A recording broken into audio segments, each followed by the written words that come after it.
তুমি যে পত্রিকায় বিজ্ঞাপন দিলা বাড়ি বিক্রির বিষয়ে। হ্যাঁ, বিজ্ঞাপন তো দিলাম। উমা, তোমার ওই বিজ্ঞাপন দেখেই তো এই বেলাল দা এজেন্ট এখানে এসেছে। সে একটা বড় প্ল্যান নিয়ে এসেছে, হাই রাইজ বিল্ডিং এর প্ল্যান। হ্যাঁ, রিয়েল এস্টেট কনসালট্যান্ট। সে খুবই ভালো মানুষ। কিন্তু হয়েছে কি জানো, ওই একবার রাকিব নয়তো রুশো তাড়াই দিচ্ছে তাকে। ফুয়াম্মা তো বটে দিয়ে তাকে তাড়াইতেছে। ভাবা যায় দাদা ভাই?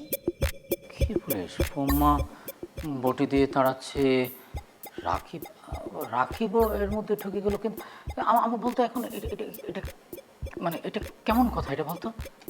এটাই তো দাদা ভাই, আমিও তো তাই বলতেছি, মানে এটা কেমন কথা? লোকটা তো আমাদের ভালো চায়। এই দাঁড়া দাঁড়া, লোকটা আমাদের ভালো চায় মানে?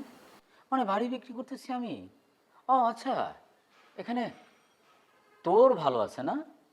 মানে দাদা ভাই, এই লোকটার সাথে আমার বাড়ির নিচে কিন্তু কথা হয়েছে।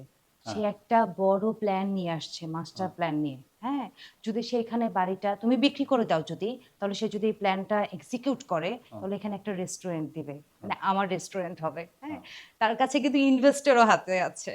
তো ব্যাপারটা কত দারুণ হবে তাই না? তুমি শুধু একটু গ্রিন সিগন্যালটা দিয়ে দাও।